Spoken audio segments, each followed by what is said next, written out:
They'll blanket you in Wi-Fi and profit off the radiation. Congregation collecting the people for that Satan. I keeps it blazing, cause I can read between the lines. I ain't blind, we unwind what they're really saying. Genetically modify what you're tasting. Don't need that college promise, so now you live up in your mom's basement. Redesign time so your mind is always wasted. Programmed to crave the basics. Keep the beta in stasis. Pay the state, kid. You're in debt for being born. Messengers are more than just the price for being warned. Don't be alarmed, disconnect from their machinations. Stop subscribing to the folly of own nations. Bone breaking ain't the answer, cause they seek the ownership of souls. Spread the seeds and watch them grow. Break the chains of control. Break the chains of control. Sweet eternal balance of all that is good, true, and beautiful, friends. Tonight on this special solstice episode of Rogue Ways, we are gathered together to celebrate the goodness in the world, empower ourselves more fully to gather and solidify the light, and commit to moving ever more solidly into the world we know exists. And we are doing that with a man who lives this truth daily, who has built community and connections in order to thrive, and who has brought us the reminder and the message of how to create independent thriving in harmony with nature. Christopher Gardner of Biocharisma is here to share his journey and skills in living life as it was ever intended. Chris, welcome to Rogue Ways, and how are you doing this special solstice day? I'm doing wonderful, Lindsay. Thank you for having me. Yeah, it's great to have you. It's so funny. I'm going to make a few announcements to people in a second, but today when I was saving the file that I use as the splash screen, you know, with the image and the title of the episode and everything, I saved it as Christ Gardner, and I was like, my mom would like that. Yeah, because everybody calls me Topher, and my mom hates it. And she said once to my wife, she's like, they took the Christ out of Christopher. That's so funny. Yeah, she'll like that. You can let her know I think of you as a Christ Gardener. Oh, perfect. Excellent. Well, I'm very excited to announce to everybody that I'm offering full tuning and alignment and clearing sessions, which are sound healing. And they're full. I was already offering a little mini version, but now I'm doing an extended full hour of sound healing using solfeggio toning and sound healing together. I was guided to do this, and I was guided in how to do it by my own allies and guides. And so it's a soul aligned channeled healing just for you. It's probably different than any you've ever done if you've done one before. And it is specifically focused on releasing stuck energy and trauma in your energetic field, as well as past life and genetic trauma and blockage. So it's really focused on releasing all of that so that your energy can flow a bit more in alignment with you in your current state and where you're headed from here. So if that sounds good to you, you can just today, just for the next 24 hours, use the coupon code Solstice Tuning. And you can get a little discount to give yourself this gift, or a happy solstice gift to all of you. Very excited to do this work with you or anybody else who decides to receive that gift from you, because you can also do anything I do, you can give as a gift to other people. And there are some practitioners who hate that. They don't want you to give a gift because they want the person to know for sure what they're choosing, what they're getting into. But I'm like, I love gifts. I love gifting, and I love the energy that goes with gifts. I love when people receive That's your something. love language. Yeah. So I really like when people gift it. So feel free to gift it to someone else as well. And finally, Chris, we'll get back to you with the pointless question of the episode. It's not that pointless, actually, and it almost never is. But today I was wanting to ask you if you could give the entire world, every single human in the entire world, one moment of clarity on something, what would you want to give them? Know thyself. I mean, it's the oldest. One of the oldest, at least in the Western world, I guess you would call it deep thought experiments, because last week I had the chance to be in Costa Rica and be in shamanic setting, and that kept coming to me deeper and deeper, really, what is self? What is the I? What is this that is having this experience? What is experience relative to that which is experiencing? Really diving deep in that. And I think that there's some real juice in that search, in that quest. Yeah, I mean, there's no lie in the statement that if you knew all of any one thing, whether it was yourself or not, if you knew everything about it, you would know everything in the universe. I think Einstein said that. And it's really true, right? Because everything's so interconnected. So if you truly knew all of yourself, you would know everything else too. Yeah, and that's the mystery of the I. Like, I lived in an ashram for 5 years, 6 years, and then the whole thing was Atma Vichara. That was like the deep, Indian way of like looking and trying to find the I, and where does this I originate, and where does this come from, and who's having this experience. And I still, I think I've only touched it like for a millisecond twice, Which is a gift, is a beautiful gift. Yeah. Yeah. And it's something that you only know retroactively. You don't know it while you're in it. So it's at least for me, like that's been my experience with it. But there is this cleaning and clearing of the field that occurs when you can be the fourth wall, when you can be that which observes but observes without will. It's I do a lot of body work on people, and sometimes I'll just get in the zone, and when you're in the zone, you're not the doer. And so there's stuff happening, but you're not the one doing it. It's just happening. And I always look at that as like from the Christian perspective of like bearing witness for God. Like that's when you're bearing witness. And that always seems to be where the magic is. Yeah, it's in fact, I think the only place where it exists, that magic, when you're a channel. And, in my tradition, where I'm a hollow bone, I'm the hollow Right. bone, but the energy comes through. And when I can really, truly be in that, it's exactly like you said. I wouldn't know it until afterwards anyway. Because if you were to know it in that moment, that pops you right out of the experience. It pops right? you out. Exactly. Yeah, it's really interesting. I think that's like I first touched that when I was an athlete, because I was able to perform at a decently high level, and then when you don't have athletics anymore at that high of stakes, you don't find the zone as much. And I didn't realize for myself how incredibly invigorating being in the zone actually was until I didn't have it anymore. And so I think that's what like led me into yoga and meditation, was because it was like, no, I need to find that zone again. I need to get back there. And so, yeah, I can see where it is. To me, it's the source point. Like that is like the source of all. So if you can like clear the muddy waters at all, you get recharged instantly. You were chasing the dragon, but it was the Yes. best dragon to chase. Yeah, it's true. Yeah, I had that tendency to go be pretty extreme with things.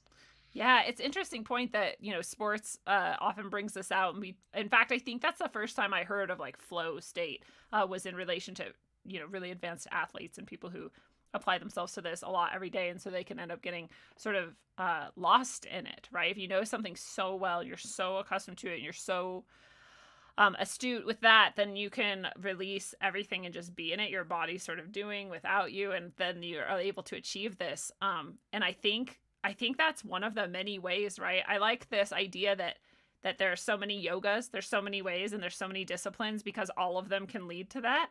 But I wonder if that experience of being really physical with it is kind of the most common now, because we don't have any spirituality or religion in our Western culture for the most part. Even Christianity is really just like, you go to church and then you aren't at church anymore, and that's your religion. Like, there's not like this awareness or this practice or this reverence so much. So maybe that's the only time people really get to touch it, is in sports, or maybe like piano players, or people like some other application and discipline that really gets them focused. I would agree. I mean, in the United States, it seems like the only place you can have a male initiation, like a true male initiation, where you have danger, you have consequence, you have all these things that, I guess indigenous folk all over the world used to do. I mean, I know I experienced that. The higher the stakes, the higher the flow state. And so in today's world, I kind of lament the fact that so many people, especially young men, aren't put in situations where they're in a pressure cooker.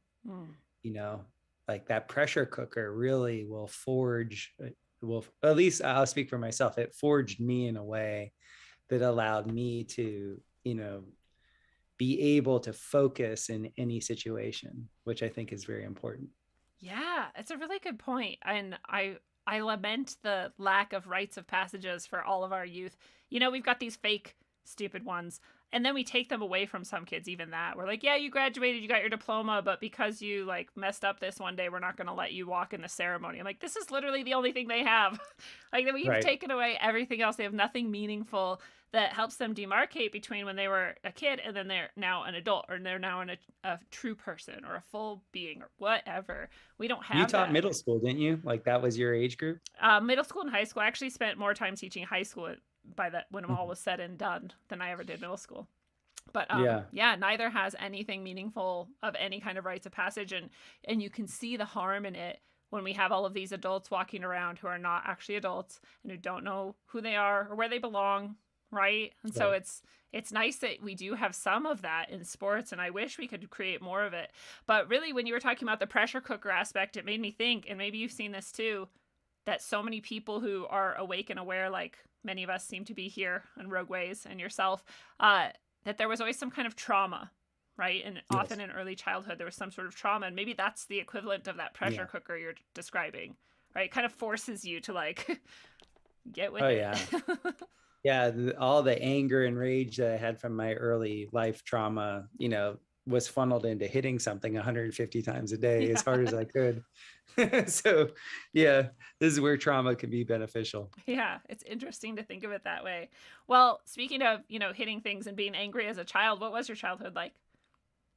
My childhood was great. Awesome. It was complicated because my parents, I mean, I guess it's the pretty standard fare in the United States. My parents split up when they were 9, and it was a pretty nasty divorce. And I was pitted against, it was that whole thing.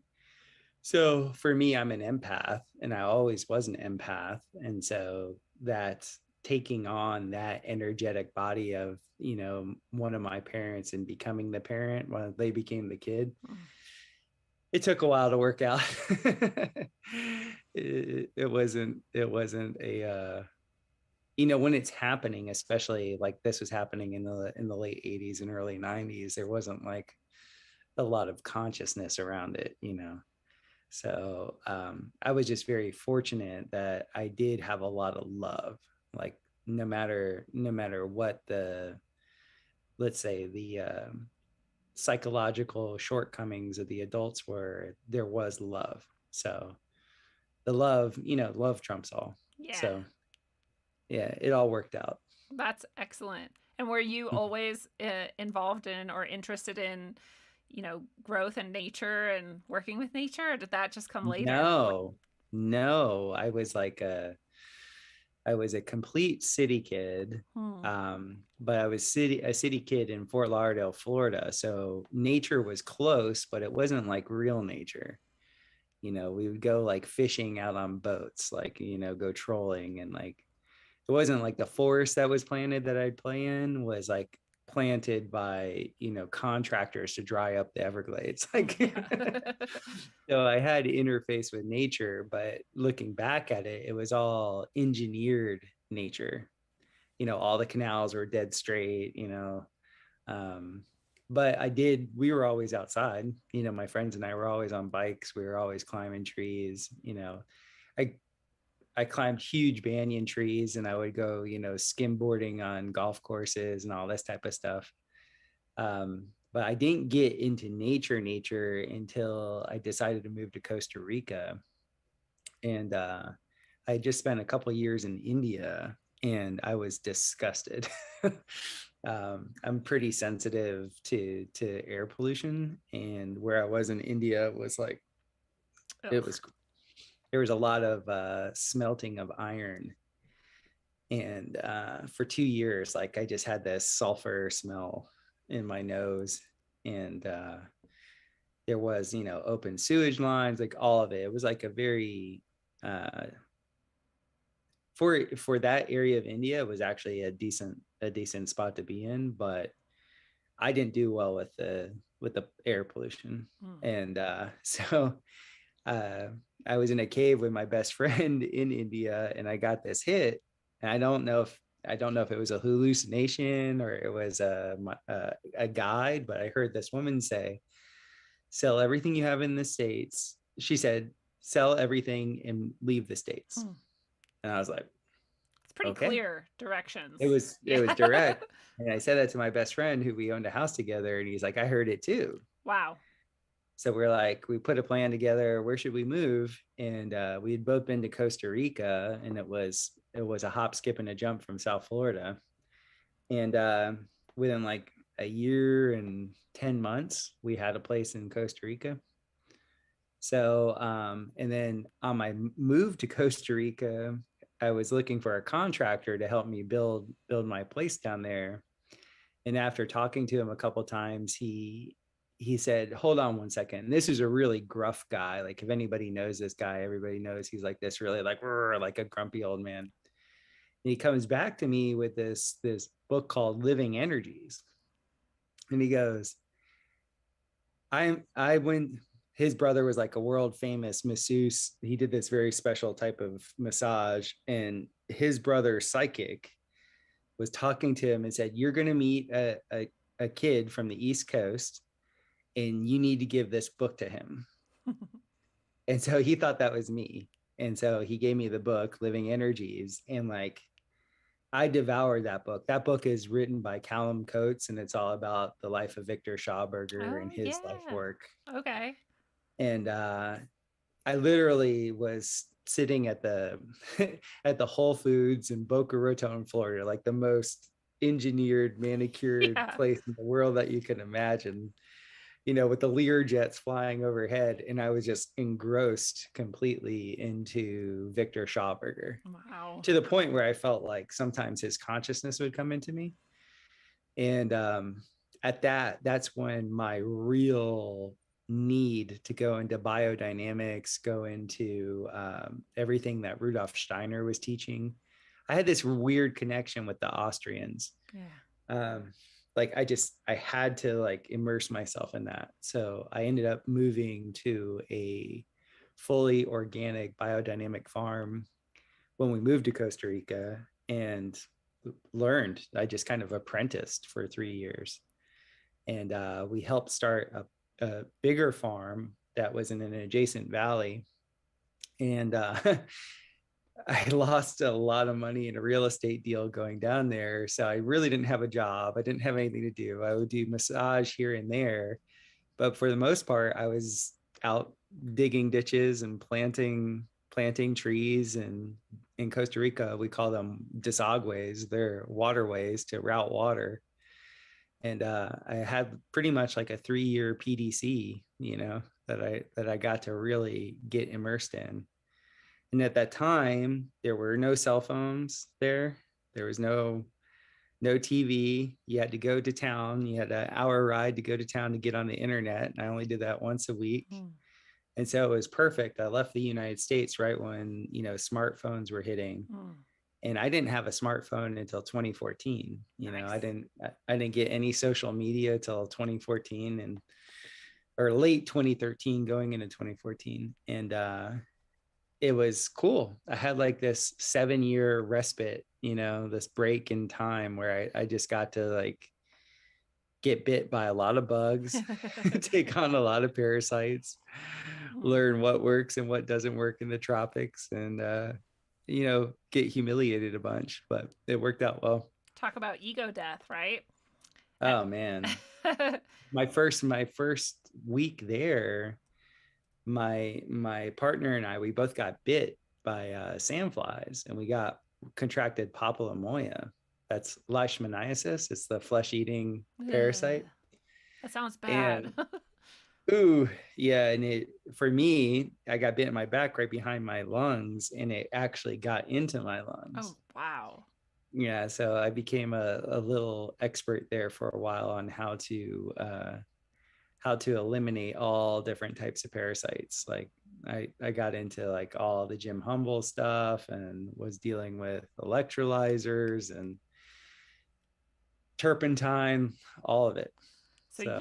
So you now have the ability to create biodynamic farms and also heal people of parasites based on these In fact, crises. I have to say the majority of the time that I'm dealing with people with health issues, it has everything to do with parasites. Isn't that interesting? There's the parasite theory and the HPV/herpes is everything theory are the two that make the most sense to me, that are literally everything is parasites and HPV, and maybe HPV is a parasite, actually, who knows. Well, we started this conversation, you started off talking about the fractal, right? Like if you could know one thing, you can know all things. Yeah. Think of it this way, look at the parasite from a consciousness perspective that we have right now. So we're all being affected by a parasitic force, and then that presents itself in us physically. Yes. Okay, so the two things I've been thinking about all day are Victor Schauberger and this idea of parasitical, on the spiritual level and how it manifests in our physical. So here we are. Like, right. That must be why you were sending me these messages in advance, just so I'd be ready, right? Well, haven't you noticed, I don't know, like, I don't know what your experience with COVID has been, but like it, for me, opened my heart. So I got it, I survived it. Whatever it was, but my whole thing with it was it opened my heart chakra. And so when it opened it, I mean, it was pretty intense experience for that, but like all the samskaras that I had through my chest, it just and ever since then the veil has been so thin. And like a few other my friends that had similar experiences, like we're pretty much psychic now. It's very weird. Like it's just like the whole coincidental thing, and like it's really having me ponder like retrocausal induction. Like I really don't know what time means anymore. Nothing at all. Yeah. It's just where you're choosing to view it from, right? And the experience you're choosing to like travel through it. I really I wouldn't say, because my experience is similar but different. I don't think I'm more psychic now than I was, because that sort of thing has always been happening to me. Like, I don't know, I talk about it on the show a lot, but I'll start thinking of the things, and then I'll talk to the person who I have as a guest, and I'm like, oh, these are the things I've been thinking about for the past day or two. And often the endings that I write, they're channeled through, and I never know why I've written this specific ending until then I'm talking with the person. I'm like, oh, that's why this ending fits. It's perfect. So those things have been kind of with me already, but my experience with COVID was such that I was forced to exert my will without any hesitation, doubt, guilt, fear, or shame, which I am not used to. Now I'm much more used to it because I had to. I was very aware that every single microsecond that I wasn't very sure that I was healing and well, I was getting actively much, much worse very quickly. And I was like, I'm gonna die if I can't just know that I am well and I will be well always. And just breathe in that and sit in it and know it. And to manage every thought at the micro moment level for that's a lot. Many days in a row was like it took all of me. And so since then, I'm much better at being unapologetically, nope, this is what I'm doing, this is what I am, and I have no doubt, which I needed, So maybe it was more that it's giving each person sort of like, right, the little piece they needed. I think so. Which is weird to think about then, because, if this was, I'm going to actually just cancel YouTube right now in case we continue to talk about this subject in ways that are truthful, because YouTube loves to censor. And I would love to invite the people who are on YouTube right now to just click right below them and hop right over to Rockfin. It is free, and we would love to see you there. I love you very much. It's not you, it's YouTube. So much love. Happy solstice to you, and goodbye.